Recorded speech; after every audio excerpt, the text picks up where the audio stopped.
Yo les postos, bienvenue dans cette nouvelle vidéo. On se retrouve pour de grosses informations ce soir, comme vous le savez, comme l'été dernier, comme le dernier mercato estival, beaucoup de grands joueurs, ou soi-disant grands joueurs, seront libres de s'engager avec le club de leur choix dans plusieurs mois et seront libres de négocier à partir du 1er janvier avec le club de leur choix. Donc beaucoup d'informations ce soir en ce qui concerne le Paris Saint-Germain et aussi les autres grands clubs. Comme vous le savez, Kylian Mbappé lui aussi sera libre et pourrait s'engager avec le Real Madrid dans les mois prochains. Grosse information aussi dans le dossier Erling Haaland. Mais avant de commencer cette vidéo, les postos, comme vous le savez, dans 2 jours, nous rentrerons officiellement en 2022, 1er janvier 2022. En plus de cette nouvelle année, le mercato hivernal va commencer. Vous le savez, Rafinha est déjà parti à la Real Sociedad. D'autres noms et d'autres joueurs du Paris Saint-Germain pourraient quitter le club dès cet hiver. Est-ce que ces joueurs seront remplacés? Je ne sais pas. Mais avant de commencer cette vidéo, les postos, je tenais déjà à préciser plusieurs choses dans les derniers commentaires que j'ai vus ces derniers jours. Alors il y en a beaucoup qui aiment beaucoup Nono. Et vous avez raison de l'aimer. Nono connaît très bien le football. Après, il y en a qui disent que Nono est meilleur que moi, que Nono connaît mieux le football que moi. Ça, c'est votre avis.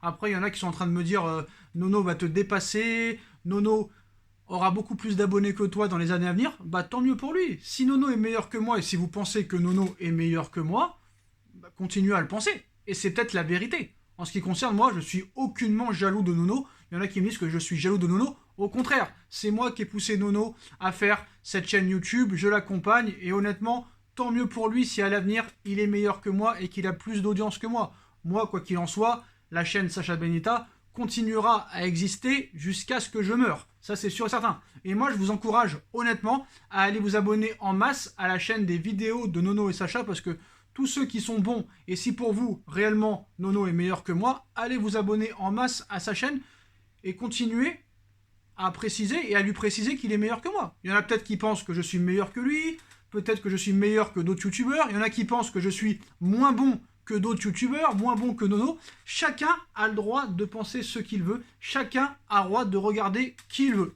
Voilà, donc moi, si les autres youtubeurs sont meilleurs que moi, tant mieux. S'ils ont une meilleure audience que moi, tant mieux. Si Nono, vous pensez qu'il est meilleur que moi, tant mieux. Si vous pensez qu'il mérite plus que moi, tant mieux. Mais aucunement je suis jaloux de personne, les postos. Et si vous voulez vraiment continuer à suivre Nono, continuez à aller le suivre, il le mérite sûrement. La chaîne est juste en bas, en description, les postos. En ce qui concerne moi, bah, on va un petit peu parler et analyser toutes les informations du soir, les postos. Alors, avant de passer aux grosses informations, on va passer un petit peu le mercato hivernal. Donc au niveau des départs cet hiver, selon les tendances dans la presse, officiellement nous sommes le 30 décembre prochain. Où on en est véritablement? Bon, Rafinha est parti, ça on le sait. Layvin Kurzawa pourrait être prêté ou vendu à la Lazio de Rome. Eric Junior Dina Mbimbe pourrait quitter aussi le Paris Saint-Germain, mais avoir les modalités. Abdou Diallo est entre l'AC Milan et Newcastle. Le PSG en demande 25 millions d'euros. Colin Dagba pourrait partir. Jorginho Wijnaldum, Newcastle est grandement intéressé.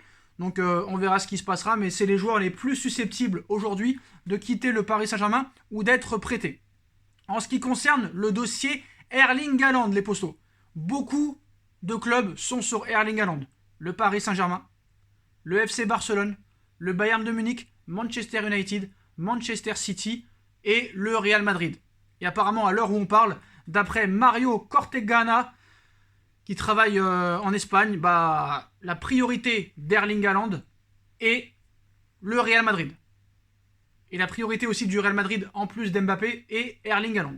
Donc, parmi toutes ces options, la priorité du Norvégien pour son avenir l'été prochain est de rejoindre le Real Madrid. Le club de la capitale espagnole veut aussi le recruter. Donc, toutes les planètes sont alignées. Maintenant, il y a un petit problème. Sachant que le Real Madrid veut absolument Haaland et que Haaland veut aller au Real Madrid, est-ce que Kylian Mbappé va accepter de rejoindre le Real Madrid? Il y a quelques mois, on nous disait que Mbappé ne serait pas chaud à l'idée de jouer avec Erling Haaland. Si Haaland et Mbappé vont au Real Madrid, en plus de Vinicius Junior, en plus de Karim Benzema, ça risque d'être très chaud le Real Madrid dans les prochains mois. Quoi qu'il en soit, il y a cette clause libératoire de 75 millions d'euros.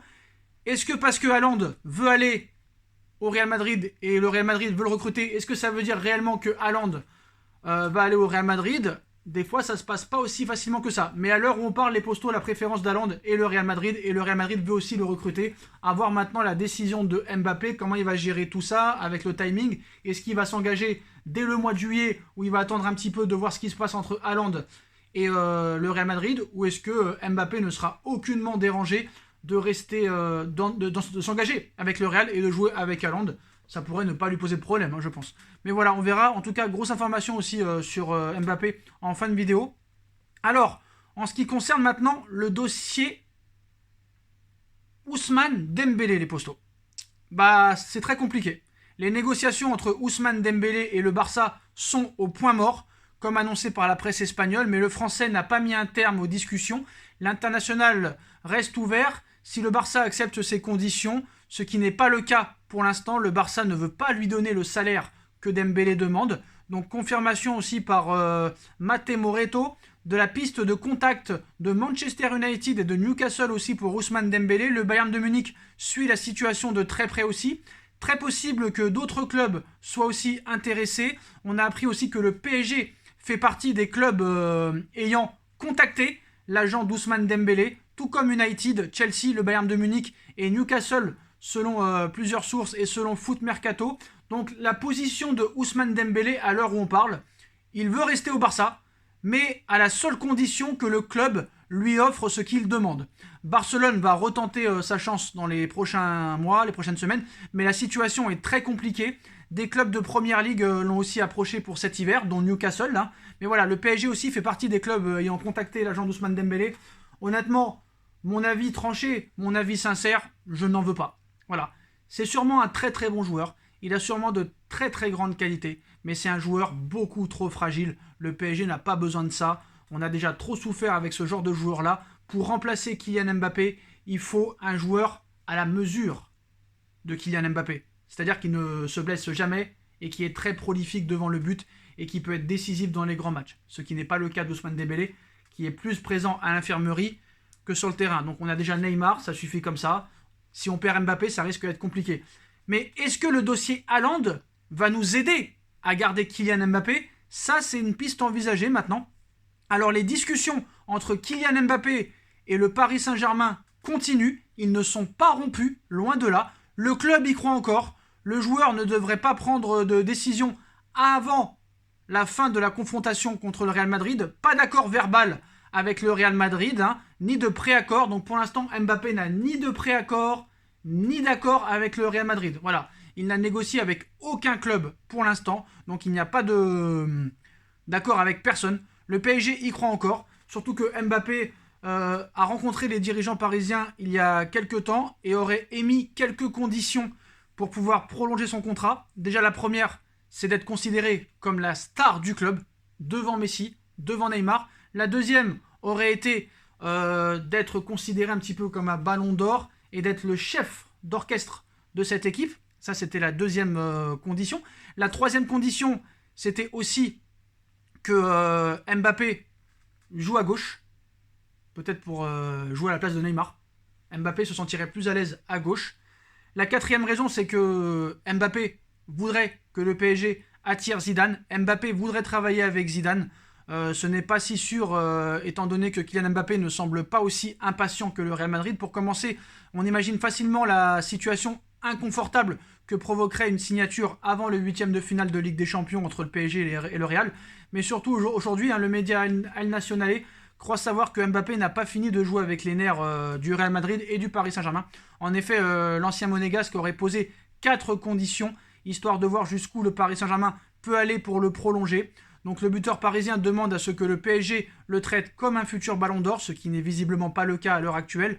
Le Français aimerait aussi que le club change d'entraîneur au profit de Zinedine Zidane, comme Paris, hein, qui veut aussi Zinedine Zidane. Ensuite, Mbappé, qui aime lui aussi partir du côté gauche, hein, ne serait pas contre le départ de Neymar, toujours encensé malgré de nombreuses absences et de mauvaises prestations sur le terrain. Et enfin, Mbappé a confiance en son association avec Léo Messi, mais réclamerait un salaire supérieur à celui de l'Argentin. En gros, Kylian Mbappé veut devenir légitimement la star du Paris Saint-Germain. Donc voilà les postos, hein, quand même de très grosses informations ce soir. On a vu qu'aussi la piste Paolo Dybala est étudiée. Mais c'est vrai que le dossier Erling Haaland pourrait peut-être changer les choses dans le dossier Kylian Mbappé. On verra ce qui se passera, mais voilà, en tout cas entre Dembélé, Haaland, Mbappé, beaucoup d'informations ce soir. Dites-moi en commentaire ce que vous en pensez les postos. On like, on partage, on commente, on s'abonne et on se retrouve très vite pour une nouvelle vidéo les postos. Tchuss.